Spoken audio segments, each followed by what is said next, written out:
this birthright citizenship case is Amy Swearer from the Advancing American Freedom Institute. She's the senior legal fellow there. Amy, thank you so much for taking the time to come on the show today.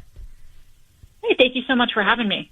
I want to read part of a piece you wrote in Fox News. Contrary to popular belief, the 14th Amendment doesn't say that all people born in the U.S. are citizens.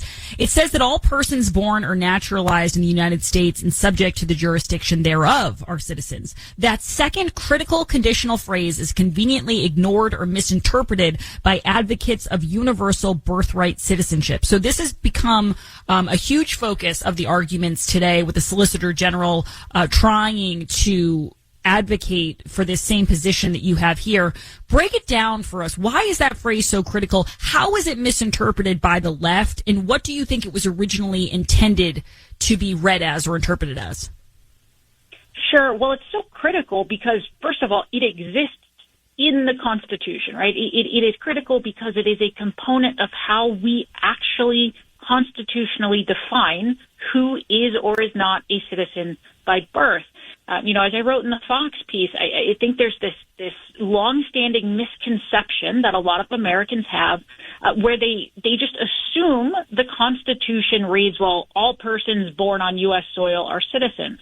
But when you actually look at the arguments, even what happened today, even the other side of this has to admit that this clause where it says, well, you also have to be born subject to U.S. jurisdiction, it means something, right? Even they would agree under their interpretation that there are certain people, they'd say very, very limited exceptions for like the children of ambassadors, or the other big one everyone agrees on is that under this clause, if you are an Indian born with tribal affiliations or on a reservation, you don't have your citizenship through the Constitution. You have it through a 1924 statute, which a lot of Americans don't realize, right? So everyone actually agrees that there are some people born on U.S. soil who are not U.S. citizens. But it's really a question of how broadly that applies, right? So on the one side, you have proponents of what I'd still call universal birthright citizenship, who their argument is basically, well, we adopted this old English common law rule known as jus soli, and it's basically this feudalistic principle where your subjectship is dictated by your place of birth. So if you're born on the soil, you are irrevocably a citizen or a subject of that place, rather than inherited by bloodline, right? But on the other side, you have, and this is President Trump's argument, and I think this is the correct argument, that if you look at historically, by the time that the United States is drafting and ratifying the 14th Amendment, they had a very different conception of what it meant to be subject to the jurisdiction of the United States.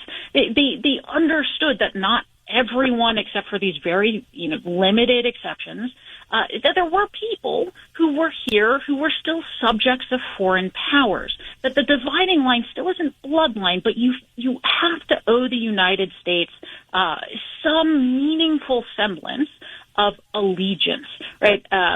Which is normally, one and the same, with you have to be legally domiciled here. And so we would argue that President Trump's order is consistent with that by dividing it between those who are here who are citizens or who have at least one parent who is a lawful permanent resident, which again implies that you have a lawful permanent domicile here. That is the dividing line with citizenship when we're talking about this race subject to the jurisdiction thereof. Yeah, and there's a part of this piece where you talk about how for the first century following the 14th Amendment's ratification, few legal scholars would have batted an eye at a directive like Trump's, and if anything, they'd have been more confused as to what's going on right now with the federal government issuing passports to the U.S.-born children of illegal aliens, tourists, in the first place. And I wanted to play, because I was glad you wrote about this, John Sauer, the U.S. Solicitor General, brought up this exact problem to Justice John Roberts. Can I have cut 12, please? Based on Chinese media reports, there are 500 birth tourism companies in the People's Republic of China whose business is to bring people here to give birth and return to that nation. Having said all that, you do agree that that has no impact on the legal analysis before us? I think it's, I'd quote what Justice Scalia said in his Hamdan dissent, where their interpretation has these implications that could not possibly have been approved by the 19th century framers of this amendment. I think that shows that they've made a mess. Their interpretation has made a mess of the provision. Well, it certainly wasn't a problem in the 19th century. No, but of course, we're in a new world now, as Justice Alito pointed out, where 8 billion people are one plane ride away from having a child who's a U.S. citizen. Well, it's a new world. It's the same Constitution. It is, and as Justice Scalia said... Pause it there for me, Taylor. Thank you.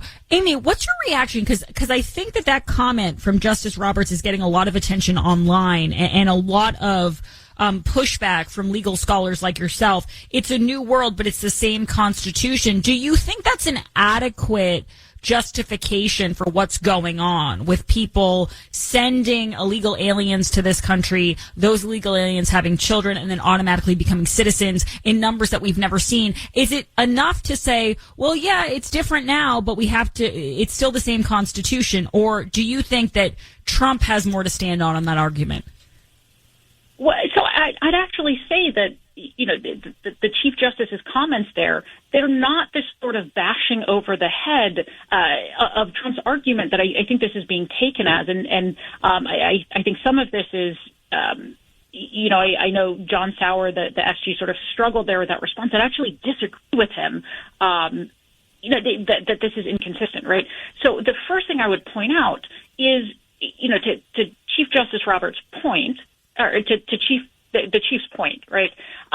Yes, it is the same Constitution. The same principle applies. And the reason this is important with illegal immigration is that there was no concept of being an illegal immigrant at the time of the 14th Amendment. We literally did not have a concept of a law that meant someone was here and present illegally in the way that we understand that now.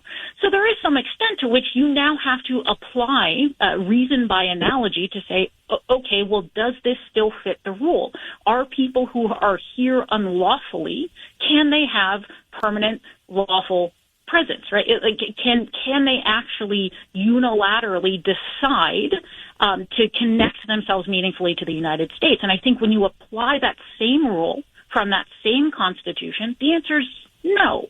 And I'd also say, with respect to the rules we knew at the time and what they were really concerned with, and this is what I wish John Sauer had brought up, what we do know is that the framers and ratifiers of this rule were very concerned with people who were here only temporarily. They called them temporary sojourners, right? And I think it's very clear from their own statements and from legal experts at the time that they thought for sure this rule excluded people who were here only temporarily.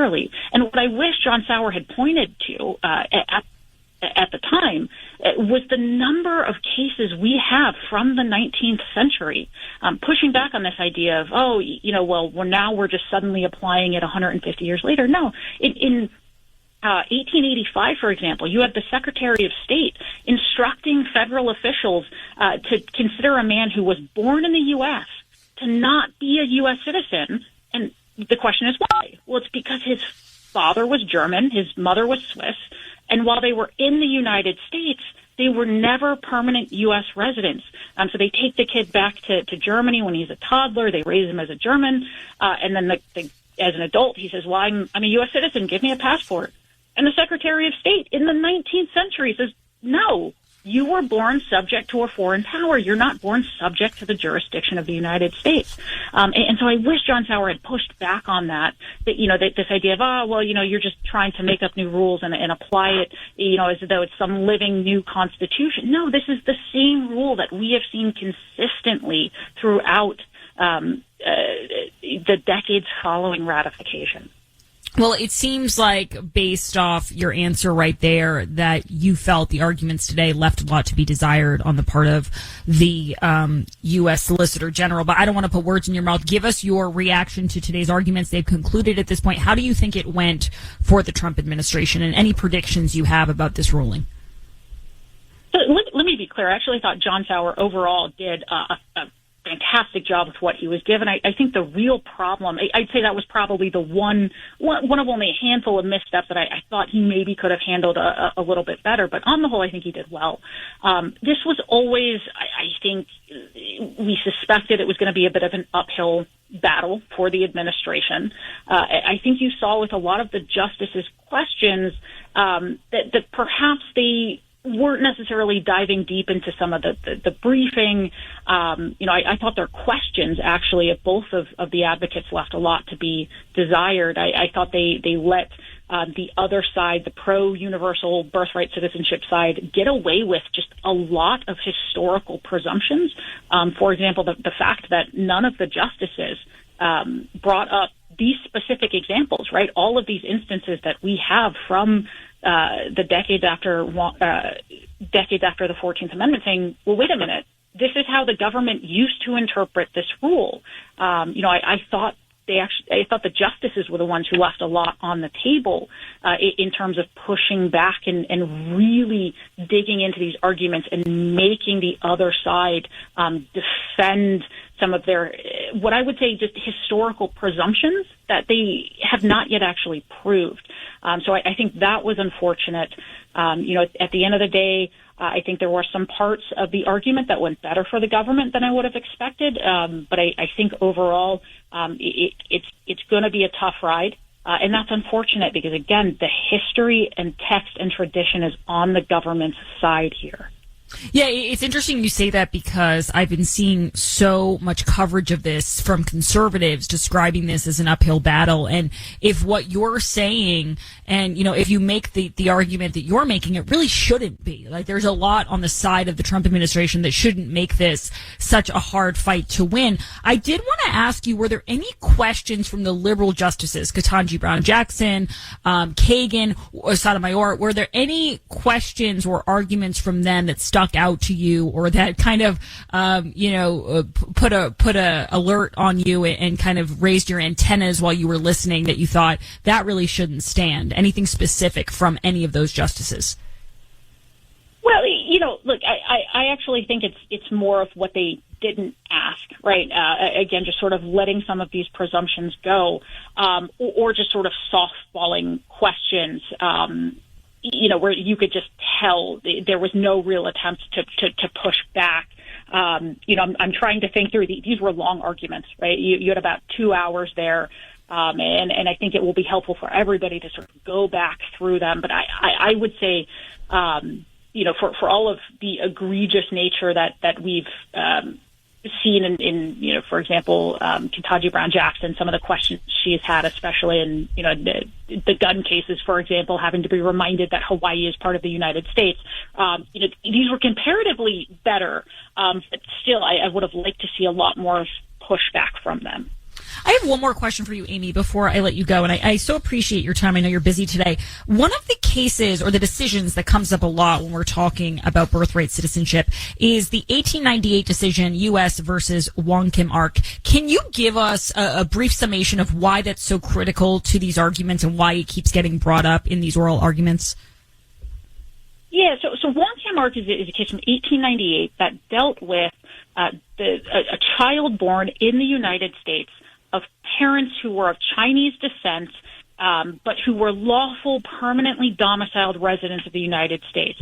Wong Kim Ark was born in the United States. He lived in the United States basically his whole life, but he leaves one time to go visit mainland China. He comes back, and he's not allowed back into the country because they say, we had passed this new law saying Chinese residents aren't allowed in. And keep in mind, at the time, if you were of Chinese descent, you could not become a naturalized citizen. And so the court actually had a very limited holding there. And the holding was that Wong Kim Ark, as someone who was born, again, very specifically, of parents who were lawfully and permanently domiciled in the United States, he is a citizen, even if his parents were barred from naturalizing. So even if his parents could never become naturalized citizens, he, under those circumstances, was born a citizen. And I think a lot of people have read this as saying, oh, well, so that means everyone born here is a citizen, no matter what. because some of the reasoning the court used does seem to suggest, they were relying on more of a universal interpretation of it. But I think it's important, and if you listen to the oral arguments in this case today, what gets brought up is that for decades after Wong Kim Ark, you have a good number of legal authorities who assumed that it was still an open question for things like, the U.S.-born children of illegally present aliens, or for people who are here only temporarily, people who are just tourists, people who never intended to stay here long term. So I think that's important to keep in mind. Wong Kim Ark is an important case. I think it was probably rightly decided, but it's not conclusive, right? I think the other side of this argument, the universalist interpretation side of this, they really stretch Wong Kim Ark in a way that's inappropriate because it makes it easy for them, right? If they can say, the Supreme Court already decided this, right? So it's kind of a cop-out. It's a lazy way of just not having to dig into the historical claims and saying, it's already decided. So I just keep in mind that's not the historical reality. Wong Kim Ark did not decide for the children of temporarily present or unlawfully present aliens. Amy Swearer, I appreciate you coming on. This was a delight. You really broke it down for us in a way that's very easy for me to understand and kind of offer some clarity here to what can be seen as a pretty complicated case if you take every bit of it piece by piece. And I think for the American people to have someone like yourself explain it is just, it's very valuable to us. So I appreciate it. Senior legal fellow at American Freedom. Follow her on social media at Amy Swearer. And Amy, is there anywhere else you want to plug where people can check out your work? But what I would like to plug is my colleague, Hans von Spakovsky, who also writes a lot on immigration, and we've co-authored quite a number of things on birthright citizenship. He's got a new podcast out where I'm sure we will be covering this issue in the next coming weeks, but that is called Court is Adjourned, and you can find it at advancingamericanfreedom.com. Thank you very much. I appreciate it. We'll be right back. We'll take your calls on this. How do you think it went today? This is the Grace Curley Show.